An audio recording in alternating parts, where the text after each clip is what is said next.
হয়, আজি আমি আপোনালোকক হঠাৎ মানে ফোন যোগে হওক বা আহ, আমাৰ এই সভাপতি ডাঙৰীয়াক ফোন কৰি সংবাদমেল আয়োজন কৰাৰ কথা মই 2 ঘণ্টামান আগতে কৈছিলোঁ।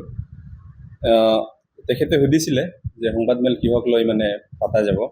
তো এইটো আমি তাৰমানে যোৱা 30 তাৰিখে কোকৰাঝাৰ চহৰৰ কোকৰাঝাৰ হায়াৰ ছেকেণ্ডেৰী স্কুলত ছেটেলাইট চেনেল এটাই নিৰ্বাচনী নিৰ্বাচনক কেন্দ্ৰ কৰি এটা অনুষ্ঠান আয়োজন কৰিছিলে, ৰণসংখ্যা অনুষ্ঠান। তাত আমাৰ কেন্দ্ৰীয় বিষয়ববীয়াসকলক আমন্ত্ৰণ জনাইছিল। তেনেকুৱা বিভিন্ন দল সংগঠনকো নিমন্ত্ৰণ জনোৱা গৈছিল। তাত আমাৰ আচাৰ হৈ উপস্থিত আছিলে কেন্দ্ৰীয় মুখ্য উপদেষ্টা ষ্টিফেন লাকৰা ডাঙৰীয়া, লগতে কোকৰাঝাৰ জিলাৰ সভাপতি সম্পাদক, ক্ৰমে জিলা সমিতি তথা কেন্দ্ৰীয় সমিতিৰ আন বিষয়ববীয়াসকল উপস্থিত আছিলে। তাত জানিব পোৱা মতে তাত ৰণসংখ্যা অনুষ্ঠানত ডিবেট প্ৰগ্ৰাম চলি আছিলে। ডিবেট প্ৰগ্ৰামতে ষ্টিফেন লাকৰা ডাঙৰীয়াই আদিবাসী জনগোষ্ঠীৰ হৈ বিভিন্ন জ্বলন্ত সমস্যাক লৈ তাত ডিবেটত বহিছিলে বা ডিবেট চলি আছিলে। তেতিয়া যেনে ধৰক আপোনাৰ জনজাতিকৰণ আৰু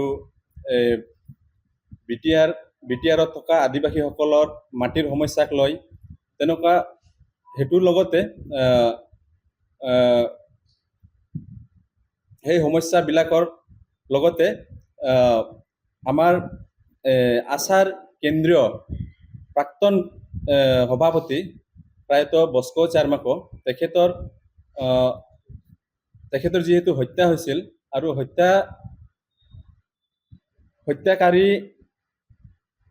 যিজন হত্যাকাৰী আছিলে তেখেতে UPPL দলৰ হৈ আদিবাসী অঞ্চলত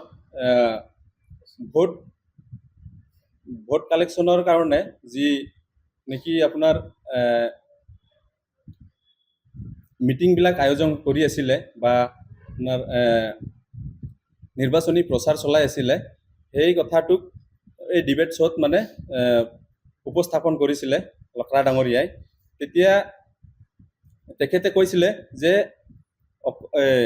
হত্যাকাৰী এজনক UPPL দলে কিয় আদিবাসী অঞ্চলত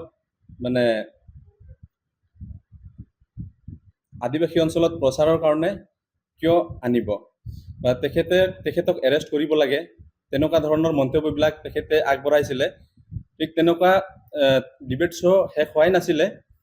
তেতিয়াতে মানে UPPL, আমি জানিব পৰা মতে UPPL দলৰ নেতা কৰ্মবৃন্দই মানে তেওঁলোকৰ ওপৰত ডিবেট নকৰি এই মাৰধৰ কৰা আৰম্ভ কৰা বুলি আমি জানিবলৈ পালোঁ। আৰু বিভিন্ন সংবাদ মাধ্যমত আমি দেখিবলৈও পাইছোঁ, যোৱাকালিও চলি আছে, আজিও চলি আছে সংবাদবিলাক। তেনেকুৱা এই কাৰ্যটোক লৈ আমি গৰিহণা দিছোঁ আদিবাসী ছাত্ৰ সন্থা বাক্সা জিলা সমিতিয়ে। লগতে আমি এইটোও ক'ব খুজিছোঁ যে যিহেতু মানৱ হত্যা কৰাটো কোনো চিনাক্ত হোৱাৰ পিছত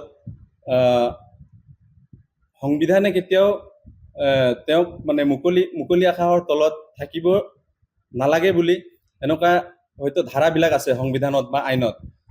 এই সংবিধানবিলাক উলংঘা কৰা হৈ আছে বুলি ক'ব বিচাৰিছোঁ। আৰু ৰাজনৈতিক স্থিতি ইতিমধ্যে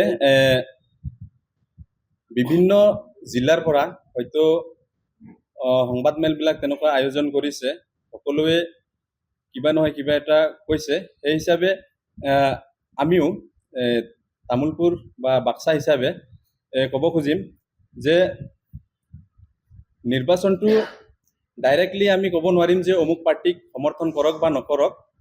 এতিয়া ৰাইজে ভাবি চিন্তি নিজে স্ব ইচ্ছাৰে বিবেক ভোট দান কৰিব বুলি আশা ৰাখিছোঁ। লগতে যিকেইজন ব্যক্তিয়ে এই ডিবেট শ্ব' প্ৰগ্ৰামত আক্ৰমণ চলাইছিলে বা মানে হুলস্থুল পৰিৱেশ সৃষ্টি কৰিছিলে, তেখেতসকলক অতি শীঘ্ৰে জিলা প্ৰশাসনে লগতে BTR গভৰ্ণমেণ্টে তেওঁলোকৰ বিৰুদ্ধে তেওঁলোকক চিনাক্ত কৰি তেওঁলোকক শাস্তি প্ৰদান কৰাৰ কাৰণে আমি আদিবাসী ছাত্ৰ সন্থাই দাবী জনাইছোঁ। সিদিনাৰ টক শ্ব' প্ৰগ্ৰামত যিসকল ব্যক্তিয়ে মানে এই ঘটনা সংঘটিত কৰিছিলে তেওঁলোকক আমি তীব্ৰ ভাষাৰে গৰিহণা দিছোঁ। লগতে আমি জিলা প্ৰশাসন তথা BTR প্ৰশাসনক আমি দাবী জনাওঁ যে এই ব্যক্তিসকলক অতি শীঘ্ৰে কৰায়ত্ব কৰি তেওঁলোকক উচিত শাস্তি বিহাৰ কাৰণে আমি ছাত্ৰ সন্থাই দাবী জনাইছোঁ।